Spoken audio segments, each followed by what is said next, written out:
अस्सलाम वालेकुम viewers, Imran travelling house से। यूके का वीज़ा किस तरह लिया जाए, क्या डॉक्यूमेंट्स रिक्वायर्ड हैं और इन केस अगर आपका यूके का वीज़ा रिफ्यूज़ हो जाता है, इस रिफ्यूज़ल को किस बेस पे और क्या इसकी जस्टिफिकेशन दे कि आप 100% अपना वीज़ा ग्रांट करवा सकते हैं। ये आज का हमारा टॉपिक है। आप मेरा यूट्यूब चैनल सब्सक्राइब करें, मुझे कमेंट्स करें, मेरे साथ व्हाट्सएप पर रब्ता करें 0334393999। इस वीडियो के मुतालिक जो आपको इन्फॉर्मेशन चाहिए होगी वो मैं आपको इस व्हाट्सएप के ऊपर या अपने कमेंट्स के अंदर आपको प्रोवाइड कर दूंगा। तो स्टार्ट करते हैं आज का टॉपिक। यूके आपको पता है इनिशियली 6 मंथ का वीज़ा जो है वो ग्रांट करता है, उसके बाद 2 ईयर्स का करता है, उसके बाद आप 5 ईयर्स का वीज़ा अप्लाई कर सकते हो, लास्ट पे आप 10 ईयर्स का यूके का वीज़ा अप्लाई करवा सकते हैं। अब यूके वीज़ा अप्लाई कैसे करना है, इसका क्या प्रोसीजर है, क्या डॉक्यूमेंट्स रिक्वायर्ड हैं और फॉर्म किस तरह इसका फिल करना है, ये आज आपको मैं बताने जा रहा हूँ। यूके के डॉक्यूमेंट्स को बेसिकली मैं दो कैटेगरीज में जो है अपने माइंड में या अपने कस्टमर को हम उम्मीदों को बताता हूँ कि आप इसको दो हिस्सों में डिवाइड करें। पहला हिस्सा जो है वो इसका है आपका डॉक्यूमेंट्स का कि ये आपकी पर्सनल डॉक्यूमेंट्स, और दूसरा इसका जो पोर्शन है वो है आपके फाइनेंशियल डॉक्यूमेंट्स। पर्सनल डॉक्यूमेंट्स में आपको क्या चाहिए, आपका पासपोर्ट चाहिए, आपकी CNSC चाहिए, आपकी पिक्चर्स चाहिए, आपके प्रॉपर्टी के डॉक्यूमेंट्स चाहिए, आपकी FRC चाहिए, अगर आप मैरिड हैं तो आपको MRC चाहिए, अपने बच्चों की पूरी डिटेल वो आपने अपने पास रखनी है। और अगर जो इसके फाइनेंशियल डॉक्यूमेंट्स हैं, फाइनेंशियल डॉक्यूमेंट्स में आपकी बैंक स्टेटमेंट आती है, आपका NTN आता है, चैम्बर का सर्टिफिकेट आपके पास हो तो वेल एंड गुड, अगर ना भी हो तो वो इतना ज़रूरी नहीं है।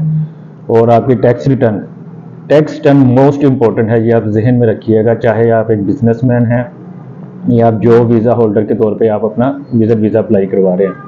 ये डॉक्यूमेंट्स आपने अपने पास रखने हैं, आप प्रॉपर स्कैन करके अपने लैपटॉप में अपने इसका फोल्डर बना लें PDF फाइल में।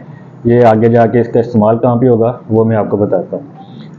अब इसको फाइल करने के लिए, इसका प्रोसीजर स्टार्ट करने के लिए आप यूके इमिग्रेशन की वेबसाइट पर जाके अपना लॉगिन बनाएंगे, पासवर्ड बनाएंगे, आपको एक ईमेल आ जाएगी कन्फर्मेशन की कि आपका लॉगिन पासवर्ड बन गया है। आप उस ईमेल के ऊपर अपना सारा अपने इसकी कन्फर्मेशन लेंगे ईमेल की, तो आपको वो आगे एक लिंक दे देगा यूके इमिग्रेशन की फॉर्म फिलिंग की। उसका फॉर्म फिलिंग का प्रोसीजर स्टार्ट हो जाएगा। आप उसके ऊपर फॉर्म फिल करना जब शुरू करेंगे तो आप अपनी पासपोर्ट डिटेल डालेंगे, अपनी पूरी डेट ऑफ बर्थ, CNSC, अपना एड्रेस, अपनी फैमिली के जो भी डिटेल है, मैरिड हैं तो अपनी फैमिली मिसिस के, अपने बच्चों के आपको डिटेल देनी होगी, वो प्रोवाइड करनी होगी। उसके बाद आपको वो आपसे जब फॉर्म के अगले पेज पे जाएंगे तो वो आपसे पूछेगा जी आपने अपनी डिटेल देनी है, ट्रैवलिंग हिस्ट्री देनी है। अब इसमें ये भी पॉइंट आता है कि ट्रैवलिंग हिस्ट्री क्या होती है। ट्रैवलिंग हिस्ट्री यही है कि आपने जब से आपका पासपोर्ट बना है आपने कहाँ कहाँ ट्रैवलिंग की है, उन तमाम कंट्रीज़ की आपने डिटेल देनी है। कब गए, कब वापस आए, कितने दिन का आपका स्टे था, आपका पर्पज़ क्या था, ये सारी डिटेल आपने फॉर्म के अंदर फिल करनी है। जैसे ही आप फॉर्म के अंदर सारी डिटेल फिल कर देंगे, वो कोई 8-10 पेजेस का उसका फॉर्म के पेज होते हैं, वो आपने फिल करने हैं।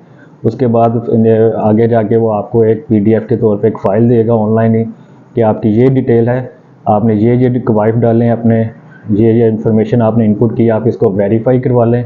अगर किसी चीज़ को एडिट करना है तो आप उसको एडिट कर सकते हैं। जैसे ही आप उसको कंफर्म कर देंगे, ये एक चांस होता है आपके पास पूरे फाइल के प्रोसीजर में, फॉर्म को जो आप फिल कर रहे होते हैं तो एक चांस आपके पास आएगा, आप इसको एडिट कर लें। अदरवाइज़ आप एडिट नहीं करेंगे, आप समझते हैं कि आपके डॉक्यूमेंट्स ठीक हैं, आप उसको कंफर्म कर दें, उसके बाद आप इसको अपने इंफॉर्मेशन को आप एडिट नहीं कर पाएंगे।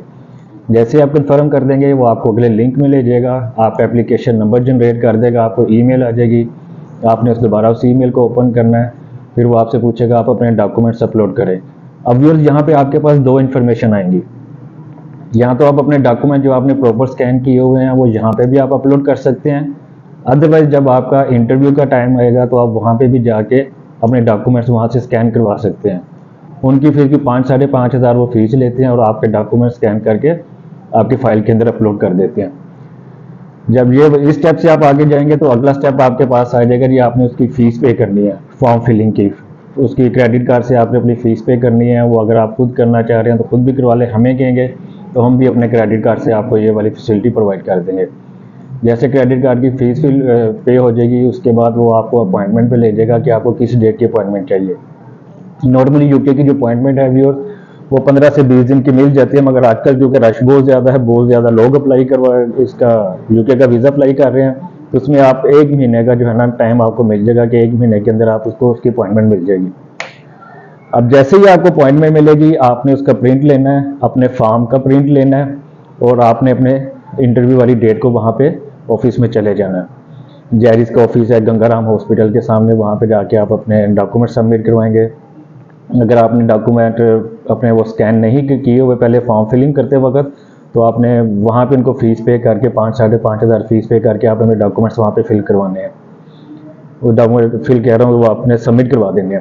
उसके बाद आपके वहाँ पे फिंगरप्रिंट्स होंगे। फिंगरप्रिंट्स होने के बाद आपके डॉक्यूमेंट्स वो सारे अपने पास रखेंगे और आपको 2 वीक्स का टाइम दे देंगे। 2 वीक्स के बाद एग्जैक्टली ऑलमोस्ट 2 वीक से 1-2 दिन ऊपर नीचे आपको ईमेल आ जाएगी कि आप अपना पासपोर्ट आके कलेक्ट कर लें। जैसे ही आप पासपोर्ट कलेक्ट कर लें तो आपको आइडिया हो जाएगा कि आपका वीज़ा ग्रांट हुआ है या रिफ्यूज़ हुआ है। अब यहाँ पे मैं आपको अच्छी चीज़ बताता हूँ, अगर तो आपका वीज़ा लग जाता है तो that's well and good. In case आपका वीज़ा रिफ्यूज़ हो जाता है, इन केस आपका वीज़ा रिफ्यूज़ हो जाता है, यूके एम्बेसी जब भी वीज़ा रिफ्यूज़ करेगी वो किसी ना किसी बेसिस पे करेगी। उसके ऊपर जो रिफ्यूज़ल पॉइंट्स होंगे कि हम आपके इन डॉक्यूमेंट से जो है ना वो मुतमिन नहीं है, या फलां कोई वजह देगी कि हम आपसे मुतमिन नहीं है जिसकी वजह से आपका वीज़ा रिफ्यूज़ किया जा रहा है। इसमें आपके पास एक ऑप्शन होती है कि आप प्री एक्शन प्रोटोकॉल में चले जाते हैं।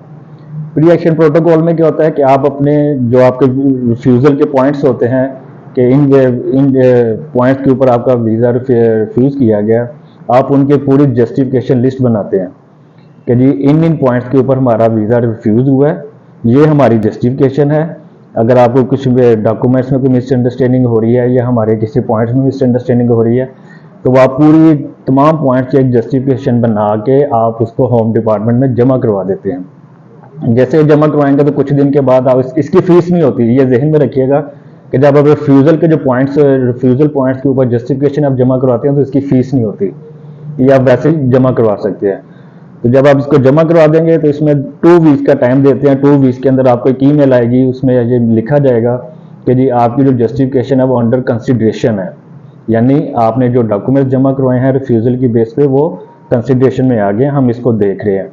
और उसके बाद कम से कम 1 से 2 माह, ऑलमोस्ट 2-2.5 माह लग जाते हैं इस प्रोसेस के ऊपर। वो इसको देखते हैं आपकी कंसिडरेशन को, आपके डॉक्यूमेंट को जस्टिफिकेशन के देख के, और वो आपको फिर उसका ईमेल आ जाती है और आपको बता दिया जाता है जी कि ये ठीक है, हम आपके इसको वीज़ा को एक्सेप्ट कर रहे हैं, आपकी इस रिफ्यूज़ल की जो जस्टिफिकेशन है उसको एक्सेप्ट कर रहे हैं या नहीं एक्सेप्ट कर रहे। ऑलमोस्ट 80 to 90% तकरीबन वो जस्टिफिकेशन जो है ना वो एक्सेप्ट कर ली जाती है और वीज़ा ग्रांट कर दिया जाता है। तो ये आज का इसके हमारा व्लॉग था यूके वीज़ा की वीज़ा सर्विसेज के हवाले से। इसका प्रोसेस कैसे होना है, डिटेल कैसी होनी है, इतना ख़ास कोई इसमें कोई कॉम्प्लिकेटेड नहीं है। आप इसके मतलब मज़ीद सर्विसेज लेना चाहें वीज़ा इन्फॉर्मेशन के हवाले से हमारे साथ रब्ता करें, हमें कमेंट्स करें, यूट्यूब चैनल को फॉलो करें। और बहुत जल्द आगे जो दूसरी कंट्रीज़ हैं यूरोप वगैरह की, स्पेन की, उनका वीज़ा फॉर्म कैसे फिल होगा, उसका क्या तरीक़ाकार होगा, वो भी आपके पास इंशाल्लाह लेके आपकी खिदमत में हाजिर होंगे। बहुत शुक्रिया, थैंक यू।